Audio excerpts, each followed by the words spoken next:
Good morning friends and welcome to the pre-market view. Global cues are a little subdued today morning. US markets were almost flat. In fact, S&P managed to close at a record high at about 1762 levels. The economic data points that came out from US were okay. Industrial production grew at almost about 0.6%. However, Apple reported a weak set of numbers, and the FOMC meet is likely to begin from Wednesday, where there might be some clarity about the stance on the interest rates. European markets too were marginally down. Both CAC and DAC were marginally down. No major data points to work with. And when we look at the Asian markets today morning, Nikkei is marginally down at about 0.11%, and Hang Seng is up almost about 0.5%, and Shanghai is in fact up almost about 1.3%. Back home, our markets also continue to be a little cautious ahead of an important RBI policy meet. And in terms of flows, FIs were net buyers in the cash market to the tune of about 550 odd crore. The domestic institutions were sellers in the cash market to the tune of 903 crore. And in the index futures, we have seen FIs buying to the tune of about 111 crore. Market, as I said before, will take a major cue from the RBI policy meet, and the broad expectations are that we are going to see a 25 basis point hike in the repo rate and about 25 basis points cut in the marginal standing facility. So this is what is clearly built in the 10-year bond yields, which are hovering around about 8.65. In fact, if we see no major action in the RBI policy meet, then that could surprise the market positively, and we might see a big spike up in the Bank Nifty and the banking stocks. On that note, let me invite Shaival to take us through important F&O cues and ideas that we can have in the F&O desk. Good morning friends, let's have a view at derivatives. Friends, in spite of the fall in the market yesterday and FI is being net seller by more than 1000 crore in futures and options segment, we have seen some long positions being accumulated in the market as around 10.47 lakh shares were added in open interest with the increase in the cost of carry. Now talking about the PCR ratio, it's on a continuous slide, and we've seen that it has further decreased from 1.20 to 1.18 as we have seen some unwinding taking place on the put side, whereas on the call side we have seen some addition taking place, which is clearly visible in the strikes of 6,150, 6,200, 6,250 and 6,300.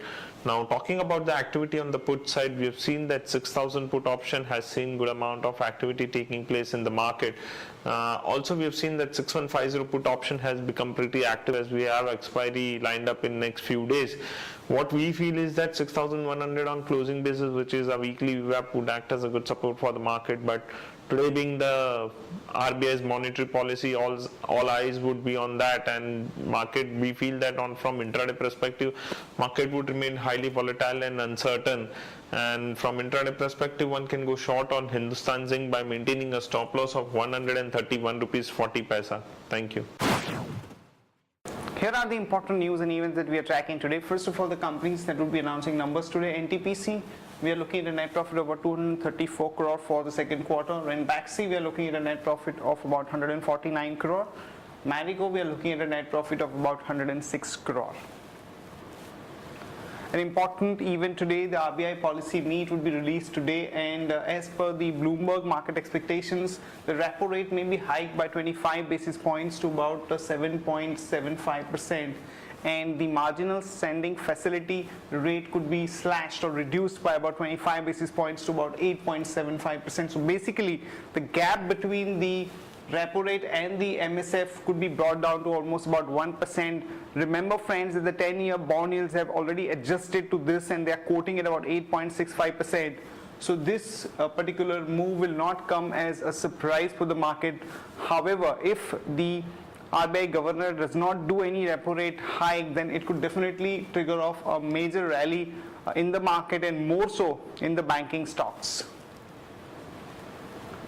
Also, in the macroeconomic survey, the GDP growth rate for FY14 has been slashed to almost about 4.8% from 5.7% earlier, and for FY15 it has been brought down to about 5.8% from about 6.5% earlier. Maruti Suzuki came out with extremely good set of numbers, and their net profit grew almost about 6% quarter on quarter. and which was almost about 3 times YOY, because last year same time around there was some kind of a labor trouble that they were facing, and also the margins came in at much higher than the market expectations, and there was a 2.25% improvement on a quarter-on-quarter basis. So on the back of these positive set of numbers from Maruti, one can go long there with a stop loss of 1483 and a target of about 1558 to about 1587. As per Kirit Parekh committee recommendation, the diesel prices should be immediately hiked by about rupees 4 to 5 rupees per litre, and a similar hike of almost about 4 rupees per litre has been suggested in kerosene, and global PE KKR would be investing about 550 crore in the promoter entities of Apollo Hospitals Group. Sun Pharma, where there were reports that some kind of alert has been issued against its US-based Caraco plant, has said that there were minor observations and those things have been resolved, so no major negative reactions are likely in the Sun Pharma stock. Some positive news for Tata Steel, as the Tata Steel UK holding company, which opened a new heat treatment plant at its factory in France, may see stronger profitability because of doubling of the output from the heat treated rails. So one can go long on Tata Steel with a stop loss of 306 and a target of about 321 to about 327. And Reliance Industries, major negative news, as the Petroleum Ministry has asked it to give up more than 80% of the KG-D6 block area, including the 5 discoveries worth about $10 billion worth of natural gas with immediate effect. So this would be a major negative for Reliance Industries. So one can go short there with a stop loss of 909 and a target of about 864 to about 845. That's it from all of us, friends. Have a good trading session and see you tomorrow at the same time.